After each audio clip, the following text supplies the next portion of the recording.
mahasiswa dari SIAB Jinarahita, Bandar Lampung, yaitu di mata kuliah Teknologi Informasi dan Komunikasi yang diampu oleh dua dosen. Yang pertama yaitu Susanto MPD dan yang kedua yaitu Juni Suryanadi MPD. Di dalam tugas kuliah kali ini saya disuruh untuk membuat media pembelajaran mengenai pendidikan agama Buddha. Dan di sini saya mengambil tema tentang Brahma Wihara atau 4 sifat luhur. Oke guys, dan jangan lupa like, subscribe, komen, dan share channel YouTube saya. Selamat pagi anak-anak, apa kabar semuanya? Semoga dalam keadaan baik-baik saja ya. Nah, pada pagi hari ini kita akan belajar tentang Brahma Wihara. Sebelum kita belajar tentang Brahma Wihara, kita akan melakukan doa dengan memanjatkan Parita Wandana. Namo Sangyang Adi Buddhaya, Namo Sangyang Adi Buddhaya, Namo Sangyang Adi Buddhaya, Namo Tassa Bhagavato Arahato Sama Sambuddhassa, Namo Tassa Bhagavato Arahato Sama Sambuddhassa, Namo Tassa Bhagavato Arahato Sama Sambuddhassa, Namo Sabbe Bodhisattvaya Mahasattvaya, Namo Sabbe Bodhisattvaya Mahasattvaya, Namo Sabbe Bodhisattvaya Mahasattvaya. Jadi pada pagi hari ini kita akan belajar tentang Brahma Wihara. Pengertian dari Brahma Wihara yaitu Brahma Wihara atau 4 keadaan batin yang luhur adalah sifat-sifat luhur yang patut untuk dijalani untuk semua makhluk. Nah, jadi anak-anak, Brahma Wihara yang terdiri dari 4 itu yaitu yang pertama metta, yaitu cinta kasih. Yang kedua yaitu karuna, yaitu kasih sayang. Yang ketiga yaitu mudita, simpati. Dan yang keempat yaitu UPK atau keseimbangan batin. Jadi anak-anak langsung aja yang pertama yaitu metta. Ada yang tahu apa itu pengertian metta? Nah, jadi di sini saya akan menjelaskan metta. Yang pertama yaitu metta yaitu cinta kasih. Metta adalah cinta kasih, sifat yang dapat menghaluskan hati seseorang atau rasa persahabatan sejati. Metta dirumuskan sebagai keinginan akan kebahagiaan semua makhluk. Selanjutnya anak-anak, contoh dari metta atau cinta kasih adalah kasih sayang seorang ibu kepada anaknya. Kenapa contoh metta ini yaitu kasih sayang kepada ibunya? Karena metta merupakan cinta kasih yang universal. Bisa digambarkan seperti kisah cinta seorang ibu dan kasih sayang seorang ibu kepada anaknya yang memberikan cinta dan kasih sayang kepada anaknya yang tulus dan tanpa pamrih dan tidak mengharapkan imbalan apapun. Jadi kisah kasih seorang ibu kepada anaknya itu dirumuskan sebagai metta. Kemudian, di sini anak-anak perlu diketahui orang yang selalu melatih metta pada dirinya akan memperoleh manfaat atau pahala, yaitu yang pertama, orang yang penuh meta dapat tidur dengan tenang. Nah, jadi anak-anak perlu diperhatikan dalam kehidupan sehari-hari. Jika kita melaksanakan meta, kita akan dapat tidur dengan tenang. Yang kedua, yaitu ia akan disegani oleh orang lain. Jadi maksud yang di sini yaitu ketika kita melakukan meta atau cinta kasih kepada semua makhluk, kita akan disegani atau ditakuti oleh orang lain karena sifat cinta kasih yang kita miliki dapat membuat seseorang tidak berani melakukan hal yang buruk kepada kita. Baik, selanjutnya yaitu anak-anak yang ketiga, orang yang melatih meta akan dicintai oleh makhluk-makhluk yang bukan manusia. Jadi, ketika kita melakukan meta, kita akan dicintai oleh manusia maupun makhluk-makhluk lain. Makhluk-makhluk lain di sini maksudnya yaitu seperti para dewa, Brahma, dan makhluk-makhluk yang tidak terlihat akan mencintai kita dan tidak berani memusuhi kita untuk melakukan kejahatan kepada diri kita.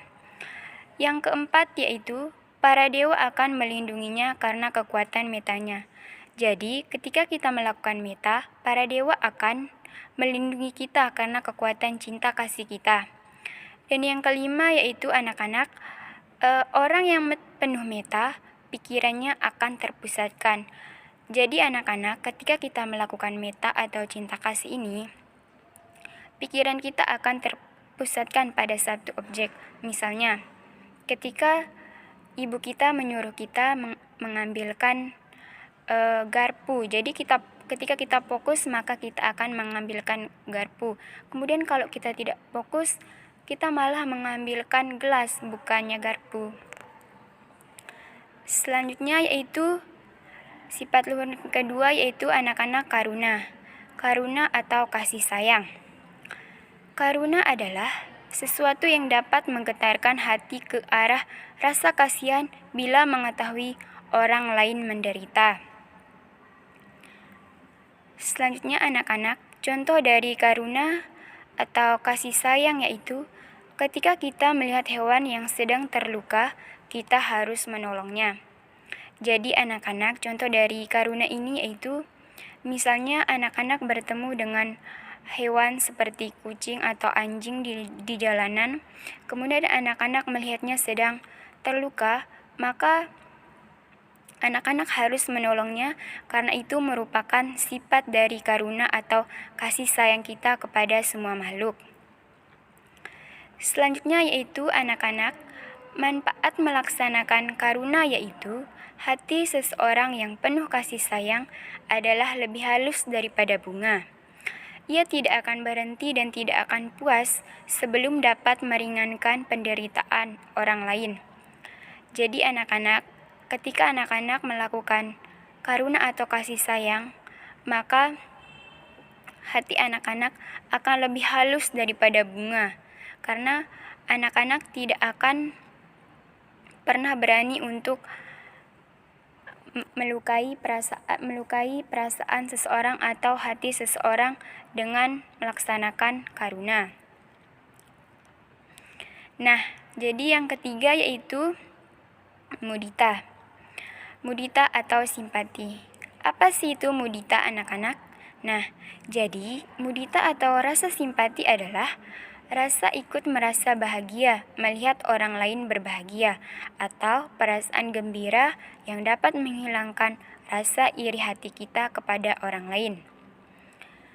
Nah, jadi contoh mudita di sini anak-anak yaitu ketika teman kita mendapatkan juara pertama di kelas, kita harus ikut bersimpati dan ikut bahagia serta memberikan ucapan selamat, bukan malah iri hati. Jadi anak-anak, contoh dari simpati ini yaitu atau mudita yaitu ketika misalnya si A mendapat juara. Nah, si B ini kemudian memberikan ucapan selamat dan ikut berbahagia, bukan malah iri hati kepada si A, tetapi si B ikut merasa berbahagia karena si A mendapat juara pertama di kelas.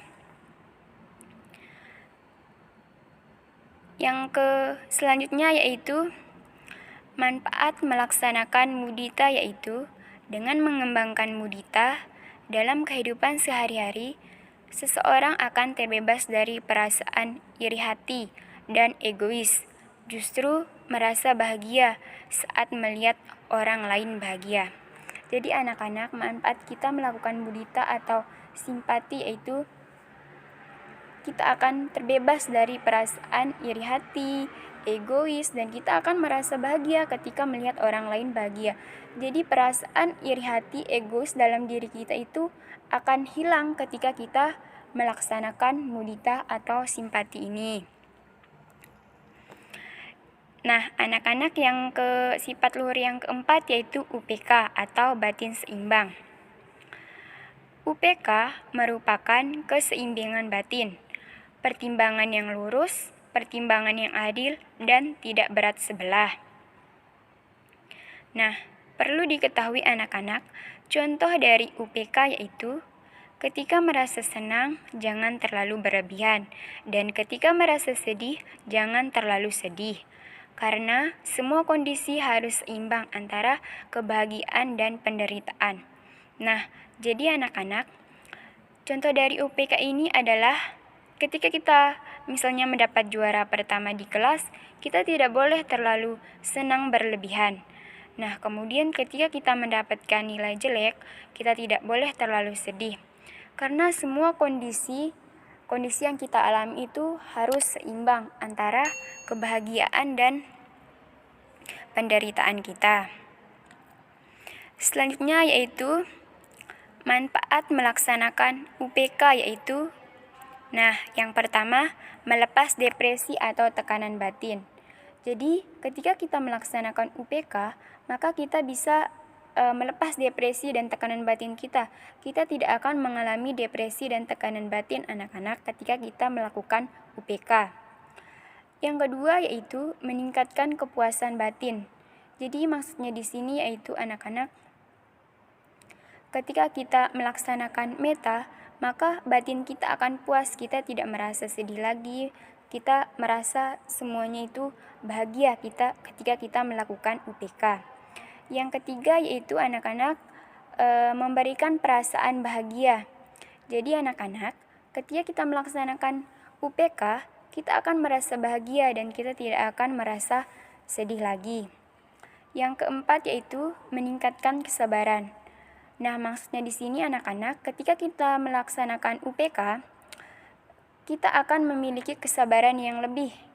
Kita tidak gampang marah kepada orang lain, jadi kita memiliki sifat yang sabar. Yang kelima yaitu meningkatkan kesadaran. Jadi, maksudnya di sini anak-anak, meningkatkan kesadaran yaitu kita memiliki kesadaran yang penuh. Kita tidak mudah tergoyahkan dalam hal apapun. Jadi kita melakukan sesuatu dalam kehidupan sehari-hari itu penuh dengan kesadaran. Baik, sekian pembelajaran pada pagi hari ini. Kita akan tutup dengan Namaskara Gata. Arahang Sama Sambuddho Bhagawa Buddhang Bhagawantang Abhiwademi Swakato Bhagawantang Dhammo Dhammang Namasami Supatipano Bhagavato Sawaka Sangho Sanghang Namami. Sabe Sata Bawantu Sukitata. Semoga semua makhluk hidup berbahagia. Sadu, sadu, sadu. Sekian video pembelajaran dari saya, semoga bermanfaat bagi kita semua. Namo Sang Yang Adi Budaya, Namo.